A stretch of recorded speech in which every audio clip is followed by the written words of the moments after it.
Hi, good morning. കഴിഞ്ഞ തവണ പൊരിച്ച പത്തിരി, അതായത് നെയ്പത്തിരിയുടെ പോസ്റ്റ് ഇട്ടപ്പോൾ ഇതിൻ്റെ റെസിപ്പി ഒരുപാട് പേര് ചോദിച്ചിരുന്നു. നിങ്ങൾക്കെല്ലാവർക്കും അറിയാം, എന്നാലും ഞാനിതാ ഈ ഒരു രീതിയിലാണ് ഉണ്ടാക്കുന്നത്. ഒരു കപ്പ് പൊട്ടുപൊടിയാണ് ആദ്യം എടുത്തിരിക്കുന്നത്. അതേ കപ്പിൽ തന്നെ പത്തിരിപ്പൊടിയും എടുക്കുക. എന്നിട്ട് അതുപോലെ തന്നെ ആ ഒരു കപ്പിൽ തേങ്ങയും ഒരു 5-8 ചെറിയുള്ളിയും ജീരകവും കൂടി ഒന്ന് മിക്സിയിൽ നിന്ന് ക്രഷ് ചെയ്ത് അതും കൂടിയിട്ട് നല്ല തിളച്ച വെള്ളം ഒഴിച്ചിട്ട് ഇത് കുഴച്ചെടുക്കുക.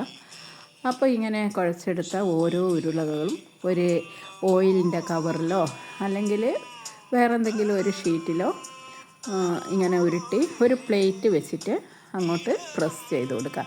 അല്ലെങ്കിൽ നിങ്ങൾ ചപ്പാത്തി പ്രസ് അതുണ്ടെങ്കിൽ അതിൽ വെച്ചാലും മതിയാവും. അപ്പോൾ ഇങ്ങനെ ഓരോ ഉരുളയും ഇങ്ങനെ പ്രസ് ചെയ്തെടുക്കുക. അപ്പം കണ്ടില്ലേ, ഇതങ്ങോട്ട് കയ്യിൽ നിന്ന് പൊട്ടി വീഴുമൊന്നും ഇല്ല.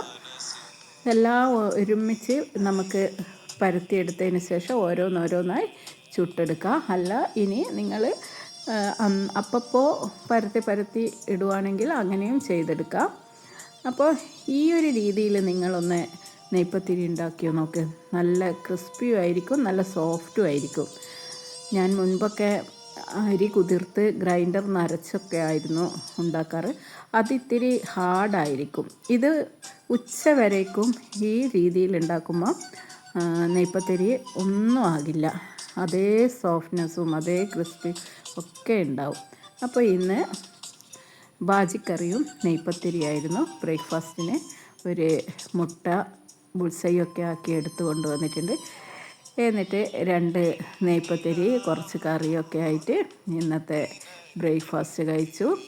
എനിക്ക് നന്നായി മുരിഞ്ഞ നെയ്പത്തിരിയാണ് ഇഷ്ടം. പണ്ടേ ഇങ്ങനെ അമ്മ ഉണ്ടാക്കി വെക്കുമ്പം മുരിഞ്ഞ നെയ്പത്തിരി എനിക്ക് വേണമെന്നും പറഞ്ഞിട്ട് അനിയത്തിമാരോടൊക്കെ തല്ല് കൂടിയിട്ടുണ്ട്. നിങ്ങളാരെങ്കിലും അങ്ങനെ തല്ല് കൂടിയിട്ടുണ്ടോ? അതാ, ഇനി ചായ ഒഴിക്കട്ടെ. അങ്ങനെ ഇന്നത്തെ ബ്രേക്ക്ഫാസ്റ്റ് കഴിഞ്ഞു. Thank you.